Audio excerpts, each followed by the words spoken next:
In the first part of our video, we've already talked about 16 educators and their contributions to education. And today we're going to continue discussing some more important theorists in education.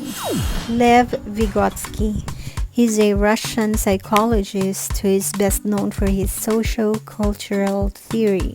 The major theme of Vygotsky's theoretical framework is that social interaction plays a fundamental role in the development of cognition. He believed that children learn through collaborative and cooperative dialogue with someone who is more skilled in tasks they're trying to learn. He called these people with higher skill level the multiple other, or MKO. Vygotsky used the term zone of proximal development, or ZPD, to describe the mental level at which children can almost perform a task but still require help. Here, the mentor will aid a child in their individual ZPD with scaffolding, which is the temporary support for mastering tasks that fosters independence and growth.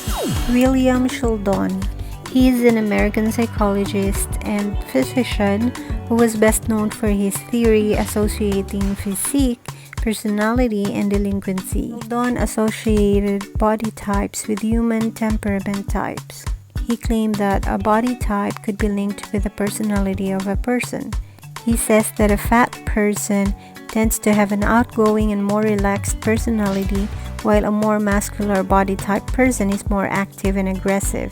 A slim or scrawny person with thin muscles is usually characterized as quiet or fragile. He split up these body or personality types into 3 categories called somatotypes. Sigmund Freud. He is an Austrian neurologist and the founder of psychoanalysis, also called psychosexual. His theory deals primarily with personality and postulates that human behavior is motivated by inner unconscious forces, memories, and conflicts that often stem from early life experiences. According to this theory, there are 3 basic structures of the personality. The development occurs through a sequence of 5 psychosexual stages, which focus on a body part that becomes the center of pleasure or gratification. Yuri Bronfenbrenner was a Russian-born American psychologist who is most known for his ecological systems theory. He believed that a person's development was affected by everything in their surrounding environment. He divided a person's environment into 5 different levels. Carl Rogers. He's an American psychologist known for his influential psychotherapy method known as client-centered therapy.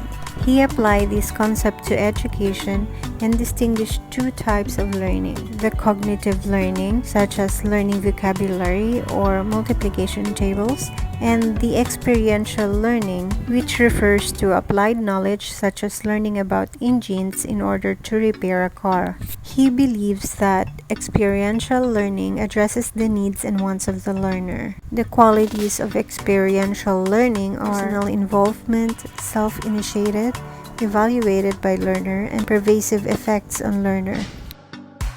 Abraham Maslow.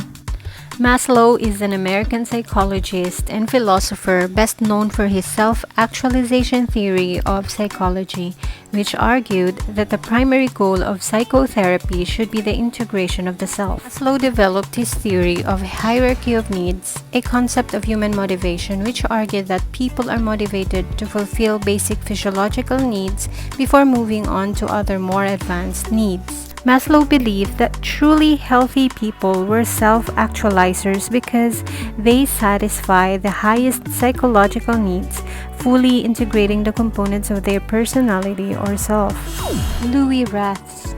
RATH'S is an educator who developed a new effective cognitive behavioral counseling approach that eventually came to be called values clarification. RATH'S noticed that young people who seemed apathetic, flighty, over-conforming, or over-dissenting in their behavior could become more purposeful, consistent, and zestful in their lives if they were asked to reflect upon their goals, purposes, and behaviors. RATH'S developed three theories such as needs theory, values theory, and thinking theory, which represents a powerful and effective means of empowering children. David Ausubel. He is an American constructivist psychologist who introduced his meaningful learning theory. According to his theory, to learn meaningfully, individuals must relate new knowledge to relevant concepts they already know. According to Ausubel, meaningful learning can be contrasted with rote learning, and he believed in the idea of meaningful learning as opposed to rote memorization. A major instructional mechanism proposed by Ausubel is the use of advanced organizers. He emphasized that advanced organizers act as subsuming bridge between new learning material and existing related ideas. Richard Atkinson.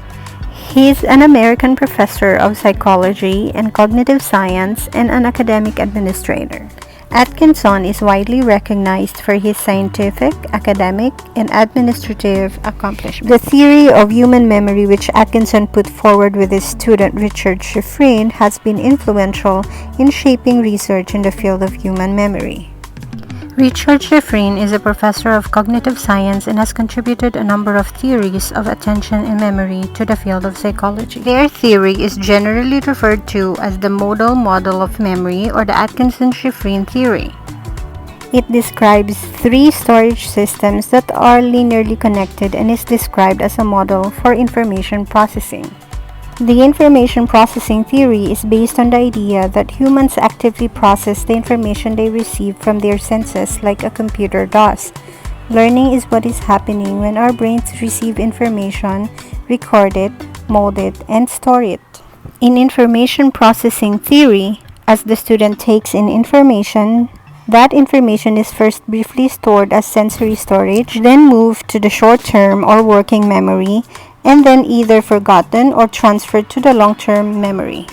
Howard Gardner. He's an American cognitive psychologist and author, best known for his theory of multiple intelligences.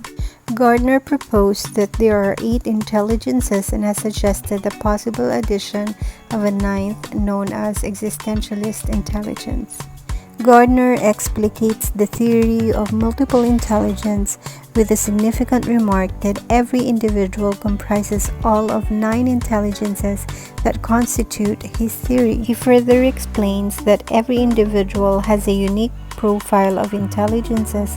Even the identical twins are not likely to have intelligences in the same proportion and degree, precisely because both of them are different individuals. He observes that people have different intellectual strengths and weaknesses, so all of us learn in different manners. We still have 16 educators to talk about in the third part of this video, so stay tuned. Don't forget to subscribe to get notified.